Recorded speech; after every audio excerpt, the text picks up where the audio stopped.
মা বগলামুখীর এই রূপটা, এই রূপের উদ্ভব কেন হলো?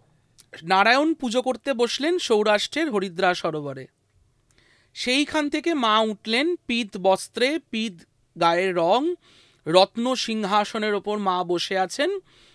মা উঠে গোটা ঝড়কে স্তম্ভন করলেন। ওই জন্য ওনার আরেকটি নাম কিন্তু স্তম্ভিনী।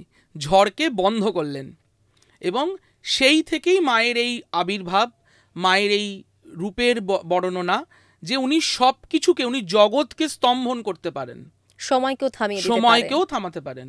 এবং ধরুন মায়ের কোনো ভক্ত খুব বিপদগ্রস্ত, মায়ের শরণাপন্ন হয়েছেন, মা কিন্তু হয়কে নয়, নয়কে হয় করতে পারেন। এই ম্যাজিকটা উনি জানেন এবং খুব সহজে পারেন। আমাদের পরম্পরায় আমরা যারা মাকে ভালোবাসি, মাকে পুজো করি, আমরাও কিন্তু খুব সহজেই বাবার কৃপায় আমরা মাকে এইভাবেই পেয়েছি। এবং বিভিন্ন রকম অলৌকিক ঘটনা, যেগুলোর কোনো তাত্ত্বিক ব্যাখ্যা হয় না, এটা ভক্ত আর ভগবানের বিষয়। যে উপলব্ধি করতে পারবে তিনিই বুঝতে পারবেন মায়ের ক্ষমতা। তাই মা গোটা জগৎকে স্তম্ভন করতে পারেন এবং কোনো জগতে কোনো নেগেটিভিটি চলবে না, কোনো অসুর বৃদ্ধি পাবে না।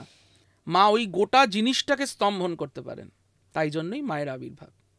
এখনো নাকি যে জায়গা থেকে মায়ের আবির্ভাব হয়েছিল সেখানকার মাটির রং হলদেটে। হ্যাঁ, এবং শুধু তাই নয়, মায়ের ওই স্থান থেকে শুরু করে ভারতবর্ষে এরকম অনেক বড় বড় মায়ের পীঠ আছে। যেমন কামাখ্যায় মায়ের বিরাট মন্দির আছে, কলকাতায় তো অনেক মায়ের মন্দির আছে। এছাড়া আপনার মধ্যপ্রদেশে দাতিয়াতে আছে মায়ের মন্দির। তো মা সর্বত্রই বিরাজমান। বাংলায় মায়ের পুজোর প্রচলন আগেও ছিল, তবে সেটা গুপ্তভাবে। এখন সাধারণ মানুষ মায়ের মহিমা, মায়ের কৃপা পাচ্ছেন। অনেক বড় বড় ব্যবসায়ী, অনেক বড় বড় কর্মজীবী, তারা মায়ের কাছে আসে। এবং আমি শুনেছি যে মানে অনেক বড় বড় পলিটিশিয়ানরা, তারাও নাকি, মানে এমন ঘটনাও নাকি আছে যে তারা মায়ের আশীর্বাদ নিয়েছেন এবং হেরে যেতে পারতেন, এরম জায়গা থেকে তারা জিতে এসেছেন। এরকম অনেক আছে রাজনৈতিক ব্যক্তিত্ব, যারা মায়ের কবচ ধারণ করে বা মায়ের কোনো ক্রিয়া করে তারা হয়কে নয় করে দিয়েছেন, আবার নয়কে হয় করেছেন। এরকম অনেক রাজনৈতিক ব্যক্তিত্ব আছে, বড় বড় ব্যবসায়ী আছেন, যারা ধরুন কোনো হঠাৎ করে কোনো কোর্ট কেসে ফেসে গিয়েছেন বা হঠাৎ করে প্রচুর লোকসান হয়ে যাচ্ছে, মায়ের আশীর্বাদে সেই জায়গা থেকে তারা উঠে এসছে। সবটাই ওনার কৃপা এবং খুব সহজে পাওয়া যায় বলে কলিযুগের আরাধ্যাই তিনি। হ্যাঁ, এই ব্যাপারটা একটু বুঝিয়ে বলুন, কারণ আমিও এক জায়গায় দেখছিলাম যে কলিযুগের আরাধ্যা দেবদেবীর মধ্যে মা বগলামুখী কিন্তু একজন। এই ব্যাপারটা একটু বিষয়টা দেখুন, এটা প্রত্যেকটি ভক্তের অন্তরের বিষয়।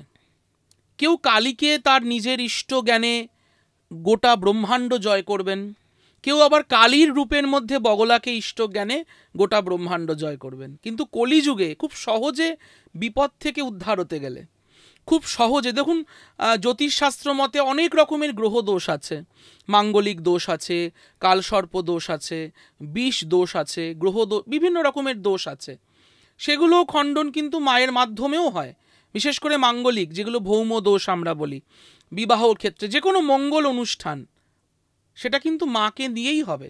মা নবগ্রহকে কন্ট্রোল করতে পারেন। হ্যাঁ, পারেন।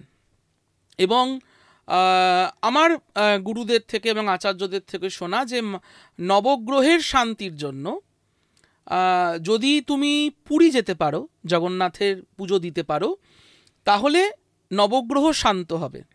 জগন্নাথ পুজো পাওয়া মানে নবগ্রহ শান্ত হওয়া। কিন্তু যদি ধরো তুমি বাড়িতেই কিছু করতে চাইছো বা তুমি অত দূর যেতে পারবে না, তখন তুমি বগলামুখীর শরণাপন্ন হও। মা নবগ্রহকে শান্ত রাখতে পারেন এবং এটা তার ক্ষমতা। মানে আমি এক জায়গায় শুনছিলাম যে ধরুন অনেকেই তো বলে যে ধরুন শনির 7.5 চলছে, সেই সময় নাকি মা বগলামুখীর পুজো করলে 7.5 প্রকোপ বা শনিদেবের যে প্রকোপ সেটা নাকি অনেক কমে যায়।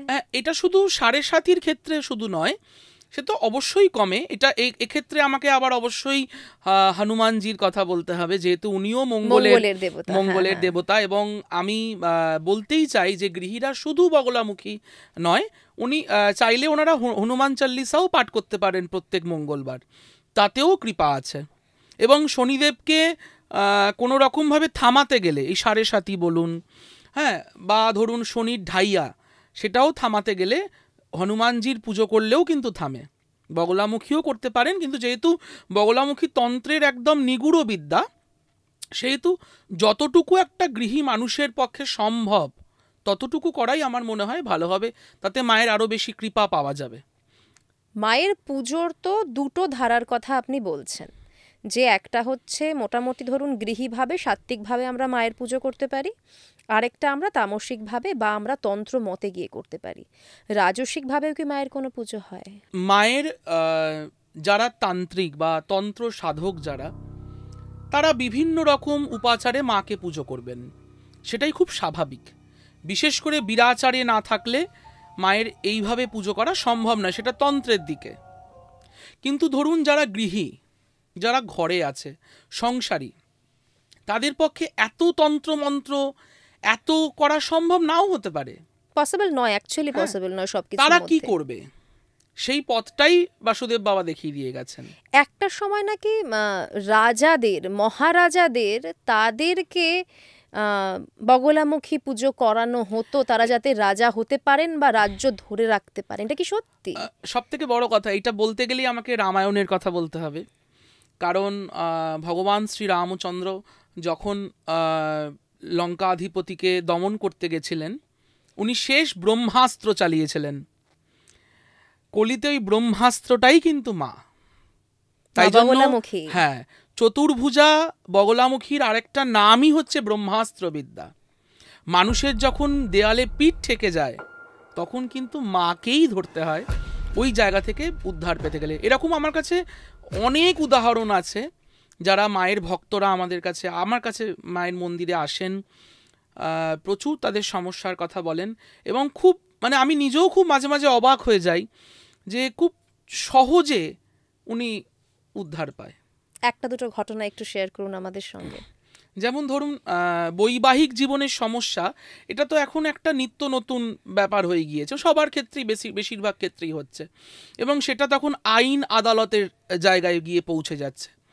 তো আমার এক ভক্ত, মায়েরই ভক্ত, তিনি এসছিলেন মায়ের কাছে এসে প্রচণ্ড মানে তার অন্তরের কষ্ট হচ্ছে, যে খুব গরিব ঘরের আর কি। তো তিনি এসে আমাকে সমস্ত বিস্তারিতভাবে বলেন যে তার এই সমস্যা হচ্ছে। তো আমি মায়ের বেশ কিছু ক্রিয়া তার জন্য প্রয়োগ করি, বিভিন্ন রকমের, যেগুলো তন্ত্রোক্ত আমার জানা, আমার আচার্যদের থেকে শেখা। আপনি বিশ্বাস করবেন না, আমি নিজেও খুব অবাক হয়ে গেছি যে 15 দিন পর, মানে ওনার একটা কোর্টের ডেট ছিল, তো উনি আমাকে মেসেজ করে বলছেন যে ওনার বিরুদ্ধের উকিল থেকে শুরু করে কোর্টের যিনি জাজ বসে আছেন, তিনি অবধি ওনার বিরুদ্ধে একটা কাগজ অবধি তো খুঁজে পাননি। ওনাকে 5 ঘন্টা বসিয়ে রেখেছে শুধু কাগজ খুঁজতে, আর আজ অবধি ওনার আর কোনো কোর্টের ডেট পড়েনি। মায়ের কৃপায় আশা করছি এই রটন্তির আগেই ওনার এই কেসটি ডিসমিস হবে। তাই এরকম অনেক উদাহরণ, 15 দিনও লাগেনি। মানে তিনি যে কিভাবে মুক্তি পেয়েছেন, এবং তিনি যে কিভাবে বিশ্বাস করে উঠেছেন যে দেয়ালে পিঠ থেকে গেলে মাই আছেন। এবং তিনি আমাকে লিটারেলি হোয়াটসঅ্যাপ করছেন যে গুরুজি এরকম বিষয়, যে আমার বিরুদ্ধে না ওরা কোনো কিছু খুঁজে পায়নি। মানে একটা অলৌকিক ব্যাপার হয়ে গেল। কিন্তু হ্যাঁ, এরকম অনেক আছে। এক অধ্যাপিকা, তিনিও মায়ের কাছে আসেন। তিনি তার পেটে অসম্ভব মানে ফ্যাটি লিভারের ফলে টিউমার হয়েছে, সেটা রিপোর্টে দেখাচ্ছে ক্যান্সারের দিকে যাচ্ছে। তার বাড়ির লোক সবাই মায়ের ভক্ত, তারা রীতিমতো মায়ের কাছে এসে আমি শুধু একটাই কথা বলেছিলাম যে রটন্তী চতুর্দশী মা এখানে আছেন, তুমি এখানেও আসতে পারো, যে কোনো মায়ের মন্দিরে গিয়ে তোমার অন্তরের কথা তাকে জানাও সহজভাবে। এবং তিনি তাই করেন, এবং তার জন্য বেশ কিছু প্রয়োগ করতে হয়েছিল তন্ত্রে। আপনি বিশ্বাস করবেন না, প্রথম 2টি রিপোর্টে নেগেটিভই এলো, মানে পজিটিভ এলো যে তার ক্যান্সার হচ্ছে। তারা আরও চিন্তিত হয়ে পড়ে কি করে এখান থেকে বাঁচবে। 3 নম্বর রিপোর্টে নেগেটিভ রিপোর্ট এলো। তারা আর কলকাতার ডাক্তারকে বিশ্বাস করছেন না। তারা মুম্বাইয়ের ডাক্তারের সঙ্গে অনলাইনে যোগাযোগ করে তাদের হোয়াটসঅ্যাপে ওই রিপোর্ট 3টে পাঠায়। তারা ওই ভয়েস কলটা আমাকে ও ফরওয়ার্ড করেছিল। তারা মুম্বাই থেকে বলছে যে এই মিরাক্কেলটা কি করে হলো, আপনার ক্যান্সার তো নেই, ফ্যাটি লিভারই আছে, একটু হাঁটাচলা করুন, 2টো ওষুধ দিলাম, কমে যাবেন। মা শুধু তাকে এখান থেকে বাঁচালেন সেটা শুধু নয়, তিনি পার্ট টাইমার লেকচারারশিপ ছিলেন। তিনি কলেজ সার্ভিস কমিশনে 2 নম্বরে নাম উঠল। এখন তিনি বর্তমানে কোলাঘাটের রবীন্দ্রভারতী মহাবিদ্যালয়ের পার্মানেন্ট অধ্যাপক।